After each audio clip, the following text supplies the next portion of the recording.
Okay, Mr. Mayor, you're good to go.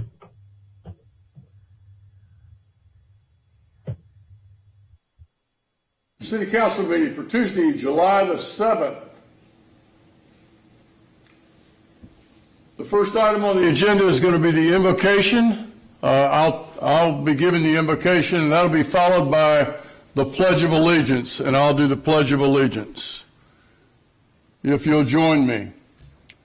Heavenly Father, we thank you for this city, our residents, businesses, and employees who make this a special place to live, work, and play. We ask your blessing on our police, fire, EMS, and staff as they not only protect us and keep us safe, but provide an unparalleled level of service. Grant us the wisdom to represent all the people and help us to have compassion for those that are less fortunate. Bless our great nation, the men and women of our armed forces and special forces who give their lives to protect the freedom we enjoy. May we always remember that all men are created equal, that they are endowed by you, their Creator, with certain unalienable rights, that among these are life, liberty, and the pursuit of happiness. I ask all these things in the name above all names. Amen. Pledge of Allegiance. I pledge allegiance to the flag of the United States of America and to the republic for which it stands, one nation under God, indivisible, with liberty and justice for all.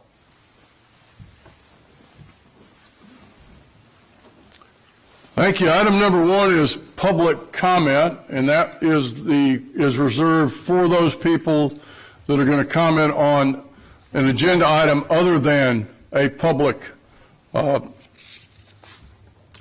hearing. Thomas, did we have anybody sign up for public comment? No, Mayor. Thank you. We had nobody sign up. We're going to go straight to the consent agenda, review the consent agenda. Consent agenda, item number 3, the consent agenda. This is we'll take all these items in one motion unless a council member wants to pull an item. If they do, we'll take all the other items and then we'll have a brief presentation by staff. Do I have a motion? Motion to approve. Got a motion by McCutcheon. Do I have a second? Second, Rowley. Got a second by Jacobson. You're too late. I said you were slow. Got a motion by McCutcheon, a second by Jacobson. You vote this time, please. I'll get them next time. Yeah, I know you will. I'm not getting anything on my screen. No. All right, I'm going to vote aye. So we've got, it passes 7-0. Item number 4, ordinances and resolutions. 4A, consideration of an action on City of Sugar Land Resolution number 2017, a resolution of the City Council of the City of Sugar Land, Texas, directing the Fort Bend County Tax Assessor Collector to calculate the voter approval tax rate in the manner provided for a special taxing unit by using an 8% threshold for new revenue instead of 3.5% due to the governor's statewide declaration of disaster in response to the COVID-19 pandemic and setting forth other provisions related thereto. Jennifer Brown, our Director of Finance. Jennifer. Thank you, Mayor. Good evening.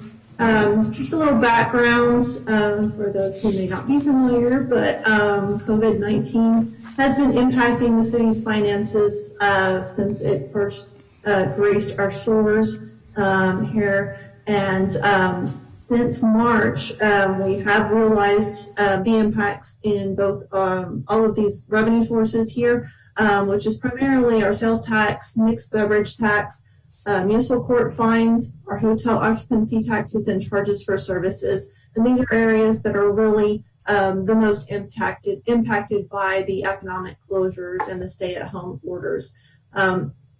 At the same time, we've also been incurring increased expenses for response and protection by our city staff. Next slide, please.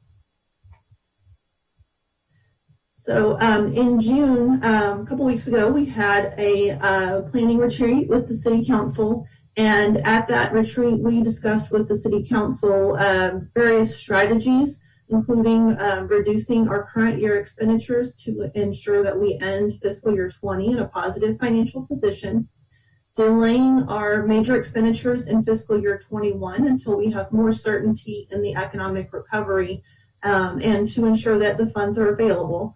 And that would provide us the maximum flexibility to implement the fiscal year 21 budget. We also talked about a revised implementation plan for GO bond projects that were approved by voters in November, with a focus on projects that would address structural flooding in fiscal year 21. Next slide, please.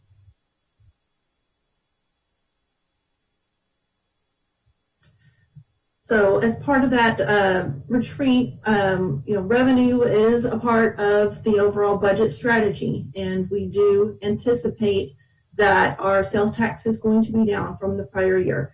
How much, we don't know. And so one of the items that we have, one of the only revenue items that we have control over as a city is our property tax revenue. And so within our existing tax rate, we have some flexibility to be able to allocate the tax rate within the total between the debt and the operations component.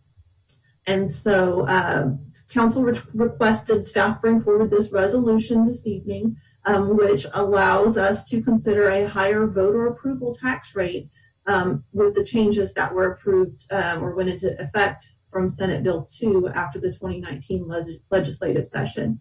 And this resolution will maximize our flexibility as we go into the fiscal year 21 budget and adoption of the tax rate. Next slide, please.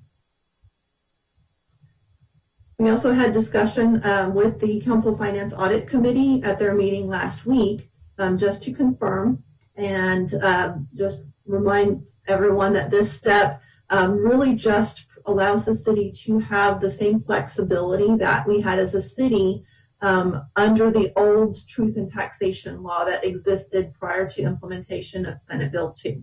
And I'll go through a little bit more of the definitions and all that in just a moment. But while the language can be confusing, it is language that is required by the tax code. But our budget actions going into this, we're focusing on our financial resiliency. We want to make sure that we're making responsible decision making and providing as much flexibility as we can to you as a city council in making the decisions. And so one key to that is a delay in setting the tax rate to the latest date possible, and that allows us to have the maximum available information to be able to assist you in making that decision. Next slide, please. So just to recap, this action is possible under the tax code with the declaration of a public health emergency that was declared on March 12th by the governor, by Fort Bend County, and on March 13th by Governor Abbott. Next slide. This slide shows just graphically what we've been looking at as we've been looking at potential worst case scenarios. And so the first graph there, the first bar is the 2019 actual sales tax revenue. We have automatic resiliency built into our budget. You can see that we budgeted a lower number in sales tax than what we actually received last year. Coming into this, we put together what we thought would be a worst case scenario and what the city would be able to, would need to reduce budget to be able to absorb as a result of COVID-19. And on the last bar, you can see that is our current projection. Now that we have 3 months of sales tax revenue since we have gone into this pandemic. We get more sales tax numbers tomorrow. We'll get another set in August. And so delaying our decision as much as we can really will benefit the city as a whole. Next slide, please. So with sales tax being such a volatile revenue stream, we brought forward a worst case scenario that looked at us needing to withstand potentially a $6 million decline in revenues in fiscal year 20. And so at that time, the city manager took action consistent with the financial management policy statements on expenditures to restrain our spending until we had a better handle on what the impacts were going to be. And so we've made budget reductions, and then we shifted our focus into fiscal year 21 to develop packages around various economic recovery models. So that's where we are today. Tonight, next slide, we're talking about the changes from Senate Bill 2 that will impact our property tax adoption process. And so just a refresher, in the 86th legislature, they passed Senate Bill 2, which changes the process for the adoption of local government property tax rates. Changed some definitions. Effective rate is now the no new revenue rate. The calculations are basically the same. The rollback tax rate, which was the 8% limit, is now referred to as the voter approval rate, and now is 33.5%. This rate applies only to the maintenance and operations portion, and if you exceed the voter approval rate, then there's a mandatory election in November if the tax rate is exceeded. Next slide. The calculation on the no new revenue tax rate is essentially the same, and it applies to the total tax rate. It's all about revenue, and it's basically the same, the tax rate that raises the same amount of revenue as last year, excluding new value to the tax roll. Next slide. The voter approval rate then applies to only the maintenance and operations portion only, and allows for a 3.5% increase in revenue over the no new revenue tax rate. And like I said, if that rate is exceeded, then there's a mandatory election in November. The election has to be called 71 days prior to the election date. And so for this year, that would mean that the budget and tax rate need to be approved by August 24th. Next slide. So with the designation of the public health emergency, there was a change in the tax code that allows the city council to direct a designated officer to calculate this voter approval rate in a manner that is provided for under the tax code for a special taxing unit. They stayed at 8%. And so with the declaration or the designation of calculating our voter approval rate in this manner, the city would then be exempt from an automatic tax rate election for not only this year, but next year as well. Next slide. So some common questions that viewers may have. Why are we doing this? The main reason is because of the economic uncertainty that we're seeing from COVID-19. The delayed impacts on the city's revenue really have caused us to want to maximize our flexibility in the fiscal year 21 budget process. It essentially adds an entire month to the decision timeline. So rather than accelerating the decision to have to adopt the budget by August 24th, basically get to follow our normal process, and council will have as much information as possible prior to setting the tax rate. Next slide, please. This is not an action proposing or setting the tax rate. Obviously, we're not talking about a tax rate here. We're talking about just in general how we're calculating the voter approval rate. We don't have the information available to calculate tax rate yet. So once we get the certified roll in at the end of July from the appraisal district, the tax office will then calculate the voter approval rate. They will submit those to the city, and will then, you all will decide what is the proposed tax rate that you want to consider. We'll publish notices, we'll have a public hearing on the tax rate, and then vote on the tax rate. The process is streamlined a little bit from prior years. Next slide, please. And so we now only have to hold one public hearing. So does this mean we're raising taxes by 8%?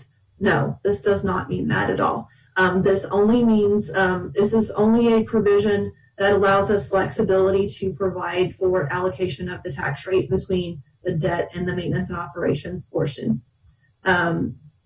Taxpayers will have an opportunity to have input at a public hearing, and when we decide, when you all decide on a recommended tax rate. We will publish all of the notices and hold the public hearings like we always do. Next slide, please. All right, next steps. Once we receive the certified roll, the calculations will be submitted to the city by the tax assessor, and staff will present those to the city council. They have to submit those to the city by August 7th. We'll then present those to the city council as soon as we can after that point. We'll then publish all of the calculations, have the record vote on the tax rate, and have all the workshops for the proposed budget. We'll have, next slide, please. Sorry. We'll have a separate public hearing on the tax rate. The new requirement, this is where it was streamlined a little bit, that because this process is streamlined, there is one public hearing required on the tax rate, and the tax rate has to be adopted within 7 days of that public hearing. So that means that we're going to need to have a special meeting of the city council to be able to accommodate either the public hearing or adoption of the budget and tax rate. So we're looking at having a special meeting the week of September 8th, sometime between the 8th and 11th, in order to adopt the budget and tax rate at your regular meeting on September 15th. And that is only because of the new timeline to adopt the tax rate. Next slide, please.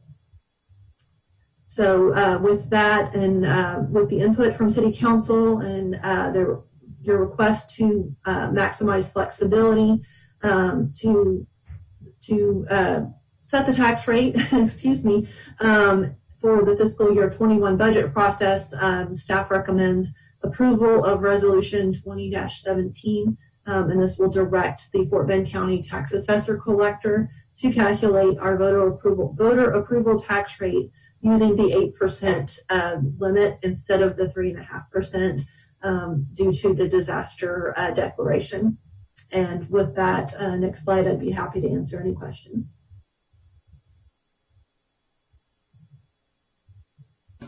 Senate Bill 2, rather than provide clarity on this particular issue, really just kind of muddied the water a lot. In doing that, it has caused staff, our city manager, the city council now to kind of jump through some hoops that we didn't normally have to jump through. The fact of the matter is you don't take up the tax rate until you approve the budget, because the tax rate is then what funds the budget. And this kind of puts the cart before the horse. The city council will continue to make those decisions that we feel position us best for the long term. We've talked extensively about changing, moving from the debt service tax rate over to the M&O tax rate, giving us some flexibility. To your point, just because what's published does not mean that's what this council will adopt as a tax rate to fund a budget. We haven't even seen the budget. So we will see the budget. Mike will present that to us at the end of July. We'll workshop that budget extensively like we always do through the month of August, resulting in Mike taking into account whatever comments and changes he receives from the council. Budget will either be with tweaks to it or as it is. Once the budget's adopted, then we'll establish a tax rate to fund that budget. So that's kind of a long-winded way of saying that what is published is not anywhere near what this council will take up for a tax rate. Hamesh, you had your hand up. Yeah, thank you, Mayor. One point of clarification for Jennifer. Do we have to get an attorney general opinion or any kind of legal opinion to be able to do this? No, sir. Okay. This was provided for as part of Senate Bill 2. And so it just requires formal action by the City Council directing staff to, directing the designated person, and in our case that is the county, because the county tax assessor is our tax collector for us. And so We will relay, this signed resolution will go to Carrie Surratt at the county's tax office, and they will perform those calculations using that 8% limit. Mayor, when you look at the verbiage and the provision, and it talks about disasters, other than a physical disaster, what we're living in with this COVID issue, I think qualifies beyond the definition. I think this is provided for in the bill that the legislator put out. It does provide the city council plenty of flexibility because every day it seems like things are changing, so we don't really know what's going to happen in about a month. So with all that being said, I'm very supportive of this action, and I'll make the motion to approve it, Mayor. We've got a motion by Gandhi. Anybody else questions, comments? I'll second it, Mayor. We've got a second by Porter. Everybody ready to vote? You vote at this time, please.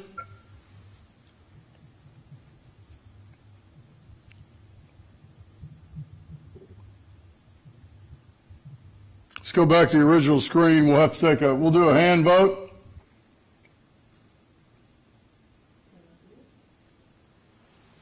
I'm going to go ahead and do a call vote. Stewart? Aye. Stewart's an aye. Himesh? Aye. Jennifer? Aye. Carol? Aye. Naushad?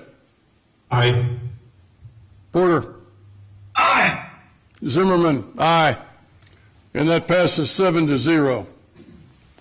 Thank you. Item number 5, public hearings. Item number 5A, is it 5:30? Yes, it is. 5A, public hearing. Receive and hear all persons desiring to be heard on proposed rezoning of approximately 4.8 acres from standard single-family residential R1 district to planned development PD district final development plan for the existing Grants Lake Tempo Section 2 townhome community located at the intersection of Grants Lake Boulevard and State Highway 6. And we have Miss Laura Waller, our Planner 1. Laura. Good evening. So as some of you might remember, some of you might not, we did recently rezone Grants Lake Tempo Section 1. They had building 24, that was a unit of 8 townhomes that burned down late in 2018. And so as part of their building permit process, staff did realize that the current zoning is incompatible. It's currently zoned as single family residential, which is not at all what is built. The built environment, it ranges from 2 to 8 homes in little bundles. So there'll be 4 across and then back up to another 4 for a section of 8. So staff looked at a couple of our standard townhome districts, and this type of layout just doesn't really fit with any of our standard districts. Therefore, we did decide to move forward with a planned development, and that is, so we are now moving forward with Section 2, following up the successful rezoning of Section 1. So just like Section 1, this was platted in 1982 and then annexed in 1991, fully developed. And for this portion, there are 11 buildings and only 54 units on 4.8 acres. Next slide. So just an aerial map showing you this section of the development does back up directly to Highway 6. And you'll see there's a sound wall across that northern border at Highway 6. And then Grants Lake Tempo Section 1 is across south, across Grants Lake Boulevard where it turns there. Next slide.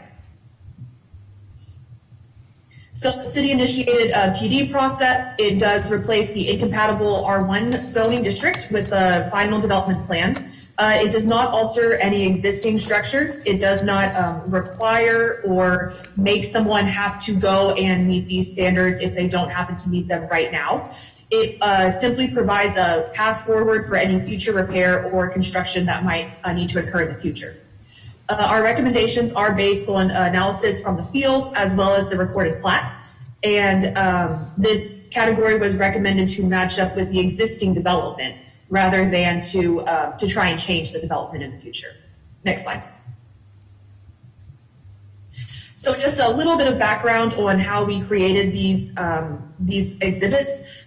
For section 1, staff did have a contractor that was working on the building number 24. Section 2, we had not a lot of background information, not a lot of documents. So I did go through and take the lines and documents and trace them out from the recorded plat onto a Google overlay in order to be able to see exactly how the existing structure matches up with the recorded plat, and then use that to trace in edges of concrete and paving as well as sidewalks.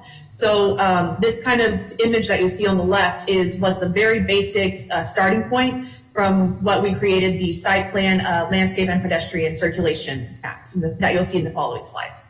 Next slide. So this is the recorded plat. It was recorded in 1982.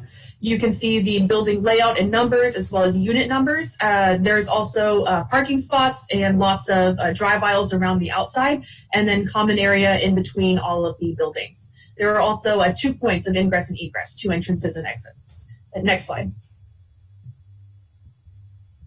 This is the site plan layout. It shows open parking versus covered parking, as well as areas for garbage and the mailboxes for the entire complex. It also shows open green space and the types of fencing. So you can see that bright blue line that's on the top side right by the parking. That is the 10-foot masonry wall. That is the buffer for Highway 6. And then along the other 2 property lines is a green line. That is a 6-foot wood fence. That property line does abut townhomes as well as some single-family residential homes. So a 6-foot wood fence is appropriate for that area. Next slide. This is the landscape and pedestrian circulation. It notes types of trees, sizes, protected hardwoods versus existing hedges, ornamental trees, as well as the types and layout of sidewalks. So a lot of interior sidewalks and a decent amount of green space there in the middle. And then, of course, the public sidewalk that's along Grand Slate Boulevard. Next slide.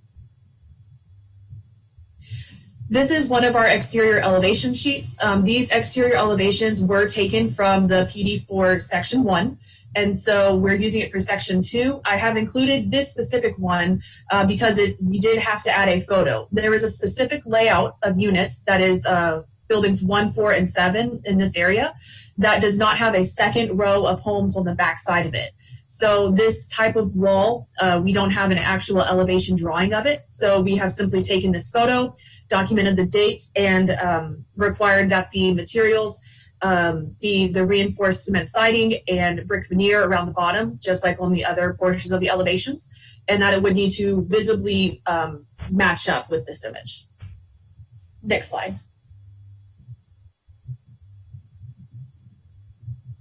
So our planning and zoning did go before them. They hosted a public hearing on February 27th.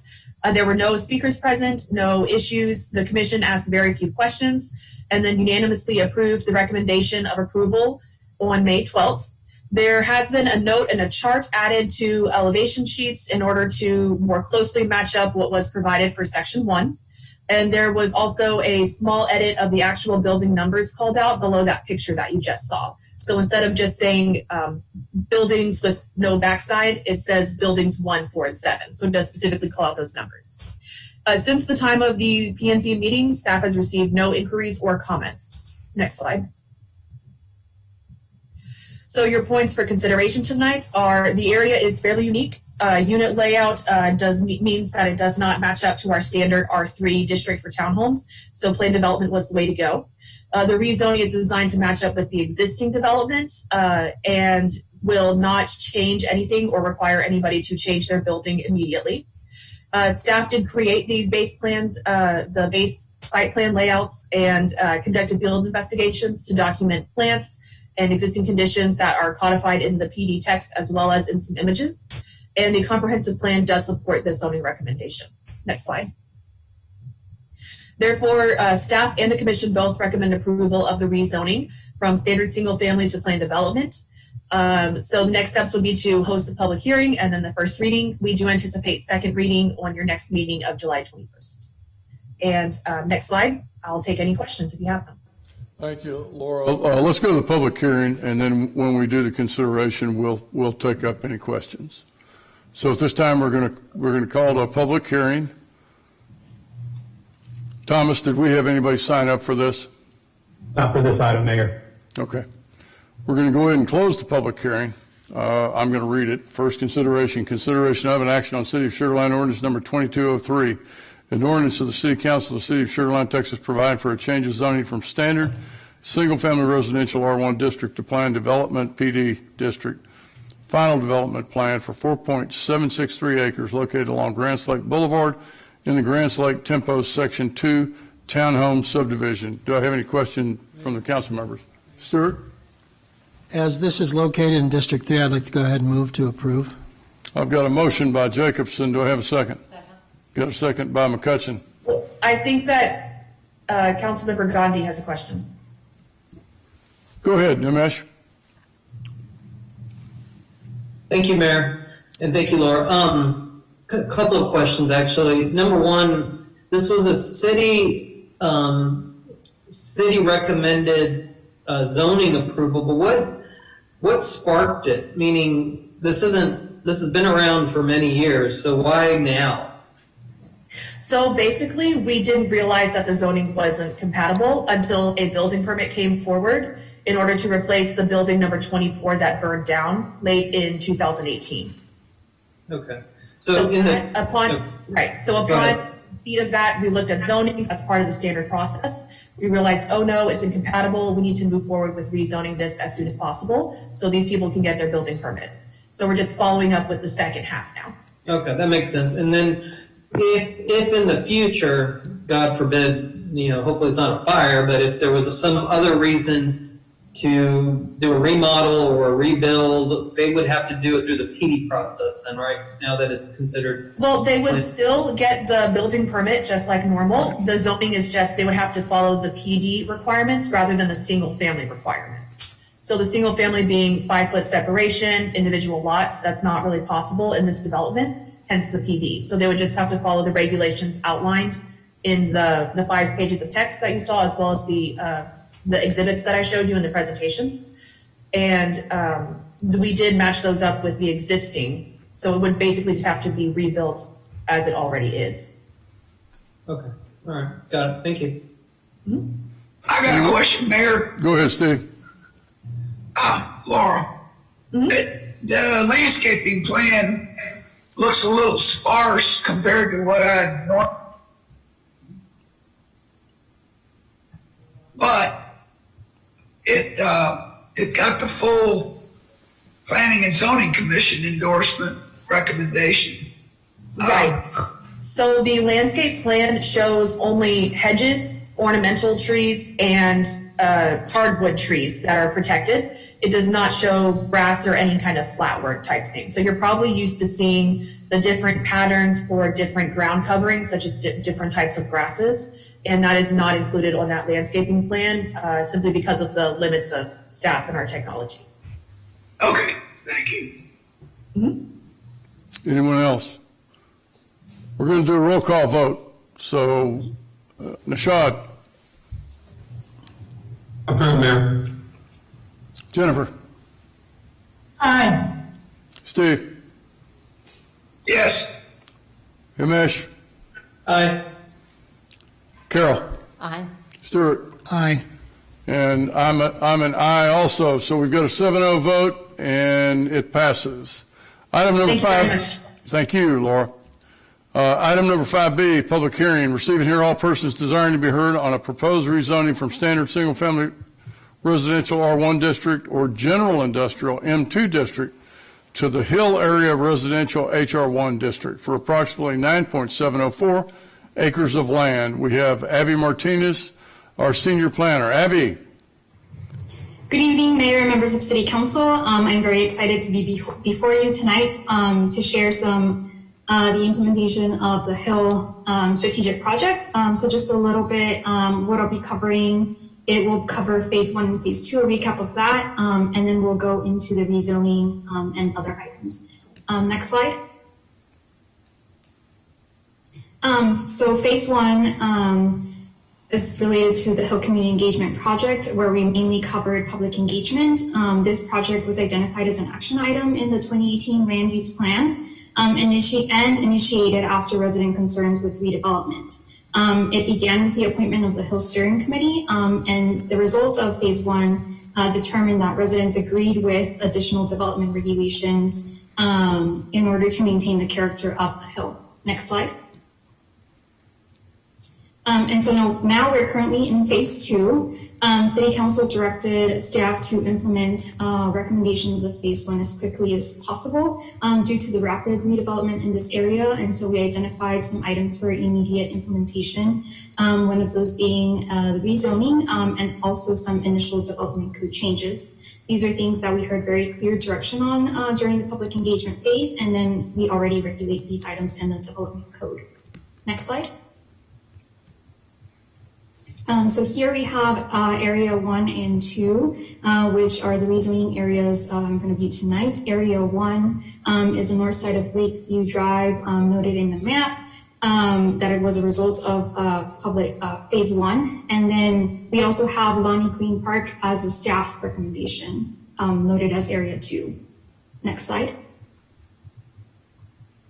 So the Hill Area Residential Zoning District is an existing zoning district. Residential. It was created with the adoption of the 1997 Development Code, and it is specific to the Hill neighborhood, recognizing that this is a very different area than the rest of the city. Next slide.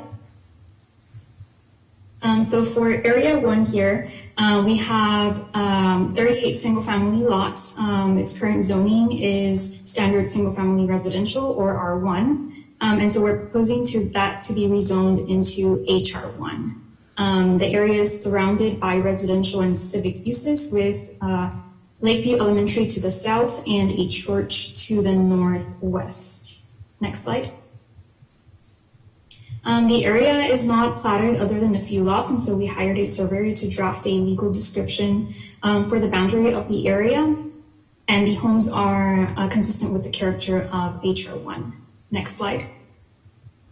And so here we have a photo of Area 1 homes that are proposed to be rezoned, and HR1 homes are very, very compatible. Next slide. So some differences here between the current regulations of HR1 and R1. It's mostly the same except in few cases. And so the new rezoned properties would not be required to make any modifications to any existing structures to comply with the HR1 regulations. However, I do want to point out that in the next item, which is related to code changes for HR1, would apply to the newly rezoned properties. Next slide. And so here we have Area 2, which consists of Lonnie Green Park, totaling 2 acres. Its current zoning is M2, or general industrial, and we're proposing that it be rezoned to HR1. It's surrounded by residential and civic uses with Sugarland Auditorium to the northeast and Oyster Creek immediately to the south. Next slide.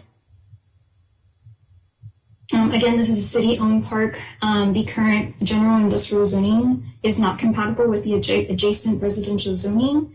So we thought it would be a good opportunity for to be consistent with our future land use map, as well as adjacent residential uses. Next slide.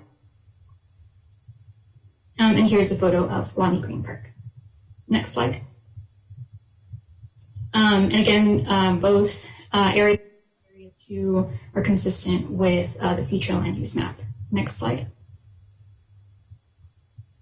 So we went before the Planning and Zoning Commission on May 28th, where they held a public hearing. 2 Hill property owners provided comments in support of the rezoning. The commission had several clarifying questions, but overall with support for the rezoning, and they provided a unanimous recommendation of approval on June 9th. Next slide.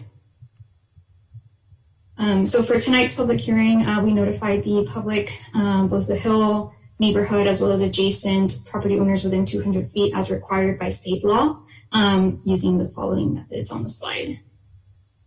Next slide. And so we did receive some inquiries. It was 4 of them. We're not aware to opposition at this time. Next slide. And some points for your consideration. The proposed rezoning is a result of public engagement. and was recommended during phase 1 of the Hill project. The single-family homes in Area 1 are very similar in character to HR1. The rezoning of Lonnie Green Park, Area 2 is a city-owned park and will replace the incompatible M2 zoning classification to be consistent with adjacent residential land uses. And the rezoning is consistent with the comprehensive plan and future land use map. Next slide. And so with that, staff supports the recommendation of approval from the Planning and Zoning Commission to the Mayor and City Council to approve on first reading ordinance number 2202 for the city-initiated rezoning of 9.7 acres into HR1. Next slide. And so next steps would be for council to hold a public hearing, and then after closing the public hearing, do the first reading of ordinance number 2202 with second reading at a future council meeting anticipated for July 21st, depending on your feedback tonight. Next slide. And I can take, sorry. Thank you, Abigail. What I think we should do, let's go ahead and open the public hearing. And then I know we have a guest here, so we're going to go ahead and open the public hearing to hear all persons desiring to be heard on the proposed rezoning of the standard single-family residential R1 district or general industrial M2 district to the Hill residential HR1 district for approximately 9.70 acres of land. And I know we have Terry Nyrider. I know Terry's out there in the audience. Terry, would you like to provide some comments?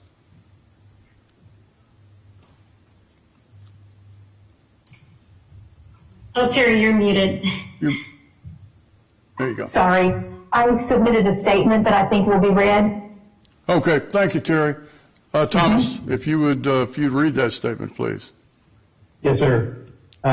Terry wrote, I'd like to express my gratitude to the council members and the city planning for allowing me to participate in this project as a member of the Hill Neighborhood Steering Committee. It is rewarding to see results for those efforts presented to you tonight. During the past year, new construction and remodels have continued at a steady pace on the Hill. Only a few families holding off, waiting to see the results of our project. The sooner we can propose clarification, the better chance we have of maintaining the character we are trying to preserve. The recommendations being presented to you are the culmination of a sincere effort to address the concerns voiced by our neighbors. I am in full support of these proposed changes and hope the council members will allow us to proceed to the next phase of our project, taking us one step closer to the guidance Hill residents have requested. Submitted by Terry Nyrider at, I believe she's a Hill Steering Committee member, sir. Right. And Terry, thank you. I know I speak on behalf of all the council members. Thank you for chairing the committee. Thank you for working with our staff. Abigail and our staff, I think, did a great job. I think all of you did a great job of listening to the input from the residents. And I think, Thomas, do we have anyone else that wants to be read in? Yes, sir. We have one late submission that was submitted after the deadline. I can read that in now if you wish, Mayor. Go ahead, please. Melissa Hoffman, 1 Cleveland Drive, The Hill, Sugar Land, Texas, 77498. Regarding item 5B, rezoning of the standard single-family residential R1 or general industrial M2 to the Hill area residential HR-1 for approximately 9.7 acres. Dear Mayor and City Council, I wish to voice my support for the rezoning of the approximately 9.7 acres to HR-1.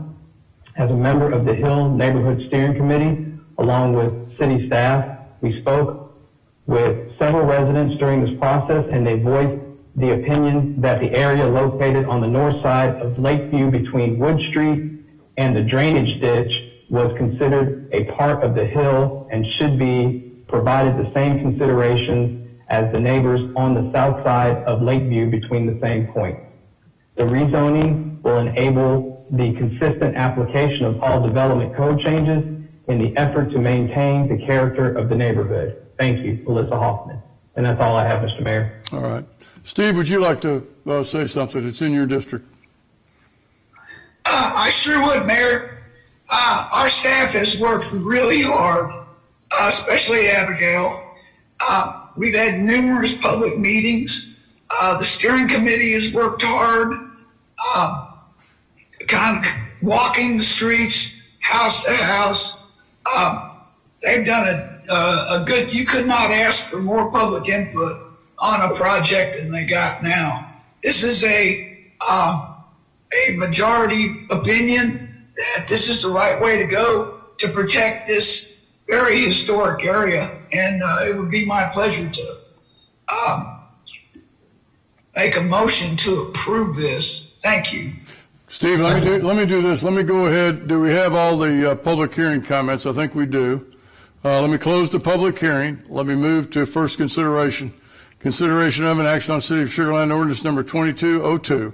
An ordinance of the City Council of the City of Sugar Land, Texas, providing for a change of zoning from standard single-family residential R1 district or general industrial M2 district to the Hill Area Residential HR1 district for approximately 9.704 acres of land located on the north side of Lakeview Drive between Wood Street and drainage parcel R157753 and on the south side of First Street between Main Street and Wood Street. And now, Steve, I'll take your motion. All right, Mayor. It's my pleasure to move that we approve this the result of the hard work of the steering committee and the staff and all the people that were engaged in this process. I can tell you that the first public meeting we went to, I had a lot of people with their arms crossed over their chest when I went up and said, this is not something the city's trying to do.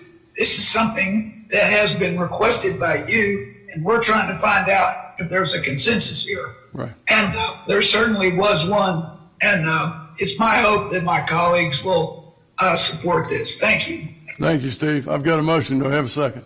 Second, Mayor. I got a second by Karmali. Any comments or questions from the council members? We'll do a roll call vote. Nashad? Aye. Himesh? Aye. Jennifer? Aye. Steve's already made the motion. I'll go to Stuart. Aye. Carol? Aye. And I'm an aye. So it's a 7-0 vote, Steve. Thank you very much. Let's move on to item number 5C, public hearing. Receiving here all persons desiring to be heard on proposed amendments to Chapter 2 zoning regulations of the Development Code. And again, Abigail Martinez is going to walk us through those. Abigail. Yes. So some of the background information I covered in the rezoning item also applies to this item. They're both related. So I'm just going to jump right in and talk about the development code changes, public input, P&Z review, and the recommendation. Next slide. So the recommendations related to this item was to make some development code changes related to front yard setbacks and garages. For front yard setbacks, it was the recommendation is to allow original homes to add or extend porches, and for garages was to address the different types of garages related to setbacks and height. Next slide. So for the drafting process, we did a lot analysis and as well as peer city research to begin drafting the regulations. We consulted with other development planners. It was reviewed by the city's legal department, and then we also, and most importantly, it was reviewed by the Hill Steering Committee, who provided positive feedback. They agreed that it met the intent of Phase 1 recommendations and public input. Next slide. For the summary of the proposed changes, first, and I'll cover these in more detail in the next slides. First, we have front yard setback for porches that allow unenclosed porches to be closer to the front property line. We have garage regulations depending on the type of garage. We organize the development code in a different way, creating a new section specifically for the HR1 regulations. And then we also had some additional code revisions that were necessary based on the location of the new section in the code. Next slide, please. So we're proposing here to have a front yard setback of 15 feet for specifically for porches that are unenclosed with a maximum height of 16 feet. If someone is wanting to widen the porch, then they must meet the house rear and side setbacks. We also added a diagram to illustrate this regulation. The current regulations prohibit older homes to add or extend porches, just because the homes are older than the regulations themselves. And so this would allow property owners to add or extend porches. Next slide. For garages, we're proposing to have a front facade setback of 15 feet, which is illustrated here in this diagram. That would not be including the porch. Garages in this area are typically located in the rear of the property, so this regulation would help maintain that character feature. Next slide. For detached one-story garages, the regulations are remaining the same for side and rear setbacks. We are proposing a maximum height of 16 feet in order to differentiate between the other types of garages. We're also proposing that they have a minimum of 5 foot separation from the home in order to qualify as a detached garage. Next slide. And then for detached two-story garages and attached garages, we did hear some concerns about these types being allowed to locate 1.5 feet from the property line. And so essentially, there could be the possibility that you have two-story garages right up against the property line side by side. And so there was concern about that. So the proposed change is for these two types of garages to follow the principal building regulations. And then for two-story detached garages, they would have a minimum of 5 foot separation from the house. Next slide. For the development code structure, we are proposing to relocate all HR1 regulations in a new section, which would be titled Part 7 in the development code. And then we would also amend other sections of the code to reflect the new location. This is similar to how the mixed-use conservation zoning district is set up structurally within the code, and this just refers to the area west of Brook Street. So we kind of followed a similar structure there. Next slide. And then for additional code revisions, we're proposing to amend the accessory structure regulations that include things like workshops and sheds to be consistent with the one-story detached garage regulations. We're also removing inappropriate uses that, such as golf courses and nature relief facilities that were permitted uses in this district but don't necessarily apply. And we obviously don't want to have these types of uses that are not necessarily applicable in the Hill being permitted. And so these additional revisions will help with the consistency and help clarify new and existing HR1 regulations. Next slide. So we gathered input from the Hill community using the city's online town hall platform. We received a total of 18 responses over 9 weeks. We received majority positive input where 70% or more agreed on the majority of the proposed regulations. There was some people who disagreed, mainly with the attached and two-story detached garage setbacks. They thought that garages should be allowed to be closer to the side and rear property lines than what is proposed. Next slide. And so we took the input to the steering committee, and they directed staff to move forward with the proposed regulations due to the amount of feedback that we received in phase 1, that they thought that the regulations as is met the intent and of the public input. Next slide.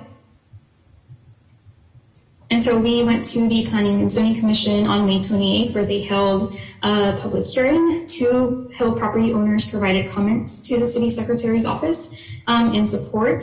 And we also shared with the commission the results of the online town hall. They had several clarifying questions that resulted in minor changes, and that resulted in a unanimous recommendation of approval for the proposed changes on June 9th. Next slide. And so we also notified the public, the Hill community of the public hearing tonight using the methods listed on the slide. Next slide. And so some points for your consideration. The proposed code changes are consistent with the feedback received in phase 1.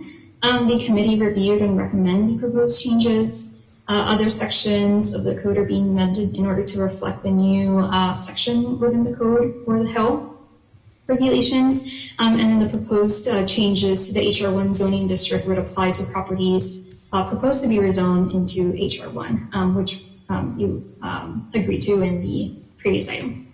Next slide. And so with that, staff supports the recommendation of approval from the Planning and Zoning Commission to the Mayor and City Council to approve on first reading ordinance number 2201 related to changes to the HR1 zoning district regulations of the development code. Next slide.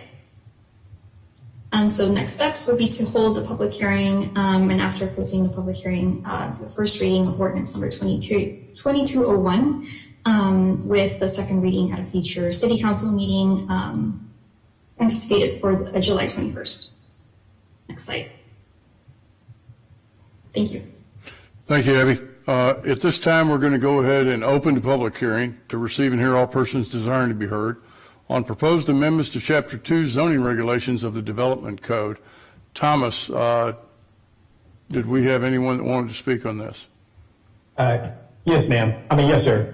We have Terry Nyrider, whose previous comments were read. That's applicable to this item as well. And then we also have a late submission from Ms. Melissa Hoffman regarding the proposed development code amendments to Chapter 2 zoning regulations. Dear Mayor and City Council, as a 25-year plus resident of the Hill and a member of the Hill Neighborhood Steering Committee, I fully support the proposed changes to Chapter 2 of the Development Code in regards to front yard setbacks and garages for District HR-1. City staff, along with members of the committee, conducted extensive outreach to gain residents' input through public meetings, small group discussions, and surveys. Residents of the Hill enjoy their walkable streets, visiting with neighbors, and relaxing on their porches under the tree canopies. They take pride in their unique neighborhood. For example, under current restrictions, not all residents are able to add a front porch should they so desire due to variances in the lot sizes. These changes will allow porches to be added in a reasonable manner and still maintain the safety and character of the neighborhood. Times have changed since the neighborhood was first developed in the early 1900s, and today's car-centric culture now includes multiple cars per resident.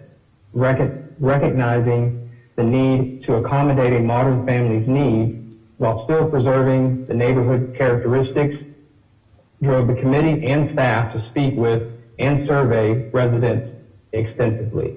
Residents felt that garages, if too large or too close to the property line, would negatively impact neighbors and the neighborhood. City staff worked diligently with the committee, utilizing resident input to create reasonable guidelines for the construction of both 1- and 2-story garages that would meet current needs and protect the Hill resident and community. Thank you, Melissa Hoffman. And that's all I have, Mayor. Thank you, Thomas. I think this is a real example of what can happen when the community comes forward with some ideas. Staff, the city of Sugar Land, we listened jointly together. We pursued, the initiative to change not only the zoning classification into Hill residential for several of the houses, for actually a good number of the houses, but also to change the development code so that it reflects the wishes of the community. So it's a real win-win. I'm going to go ahead and close the public hearing. I'm going to move to first consideration of an action on City of Sugar Land ordinance number 2201.